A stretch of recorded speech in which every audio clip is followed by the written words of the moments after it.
ఇప్పుడు కేవలం 7,999 up to 10 kgs వరకు బరువు తగ్గి అధిక బరువు నుంచి వచ్చే ప్రధాన సమస్యలను దూరం చేసుకోండి. కేంద్ర బడ్జెట్లో అమరావతికి 15,000 కోట్లు కేటాయింపులపై కేంద్రానికి డిప్యూటీ సీఎం పవన్ కళ్యాణ్ కృతజ్ఞతలు తెలిపారు. అసెంబ్లీలో గవర్నర్ ప్రసంగంపై మాట్లాడిన పవన్ కళ్యాణ్ ఈ సందర్భంగా కేంద్ర బడ్జెట్ గురించి ప్రస్తావిస్తూ కూటమి తరపున ధన్యవాదాలు తెలియజేశారు. 15,000 కోట్ల రూపాయలు మన ఏ అమరావతి లేకుండా ఈ రోజు వరకు ఇబ్బంది పడతాం. అలాంటి అమరావతికి కేంద్ర మంత్రి మన నాయకులు గౌరవ ప్రధానమంత్రి శ్రీ నరేంద్ర మోదీ గారు బడ్జెట్లో ఈ రోజున 15,000 కోట్ల రూపాయలు అమరావతి కోసం రిలీజ్ చేసినందుకు సహృదయంతో మనస్ఫూర్తిగా కూటమి తరపున మా అందరి తరపున కూడా వారికి ధన్యవాదాలు తెలియజేస్తున్నాం అధ్యక్ష. To honourable prime minister Shri Narendra Modiji, we are grateful to you sir for releasing the funds and will be eternally indebted to you sir.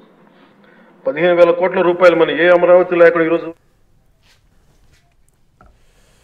ఆర్థిక సంఘం నిధుల మళ్లింపుపై ఏపీ మండలిలో సభ్యుల ప్రశ్నలకు సమాధానం చెప్పారు డిప్యూటీ సీఎం పవన్ కళ్యాణ్.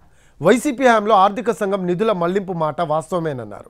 పంచాయతీలకు కేంద్రం నిధులిస్తున్నా గత ప్రభుత్వం పంచాయతీలకు నిధులు బదలాయించడంలో జాప్యం జరిగిందన్నారు ఆయన. దీంతో 11 కోట్ల పెనాల్టీ కేంద్రానికి చెల్లించాల్సి వచ్చిందన్నారు ఆయన.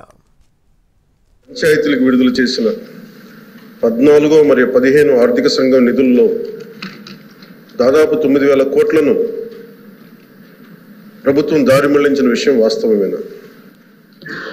రెండో ప్రశ్న, కేంద్ర ప్రభుత్వ అధికారులు కొన్ని పంచాయతీలను సందర్శించి కొన్ని అవకతవకల్ని ఎత్తి చూపడం కూడా వాస్తవమేనా? మూడో ప్రశ్న అయితే ఒకవేళ వాస్తవం అయితే దాని మీద ఆ వివరాలపైన దానిపైన తీసుకున్న చర్యలు ఏమిటి? మొదటి ప్రశ్నే అధ్యక్ష, 9,000 కోట్లను గత ప్రభుత్వం దారి మళ్లించిందా లేదా అనేది అడిగారు అధ్యక్ష. దానికి మా సమాధానం అవునండి. కేంద్ర ఆర్థిక కమిషన్ గ్రాంట్లో మళ్లింపు జరుగుతోంది.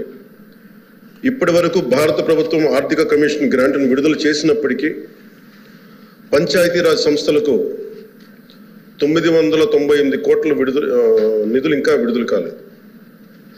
ఇది మొదటి దానికి సమాధానం అధ్యక్ష. రెండో ప్రశ్నకి, కేంద్ర ప్రభుత్వం అధికారులు రాష్ట్రంలోని ఒక 5 గ్రామ పంచాయతీలను సందర్శించారు. మరియు ఎంఓపిఆర్ భారత ప్రభుత్వం న్యూఢిల్లీ వారు 16/10/23 డిఓ లేఖ నెంబర్ M11015/150/2020 FD Part 1 ద్వారా ఆంధ్రప్రదేశ్ ప్రభుత్వానికి వారి పరిశీలనలు తెలియజేశారు. ఆంధ్రప్రదేశ్ ప్రభుత్వం సమర్పించిన పరిశీలన మరియు ప్రచిత్రాలను కూడా ఈ అనుబంధానికి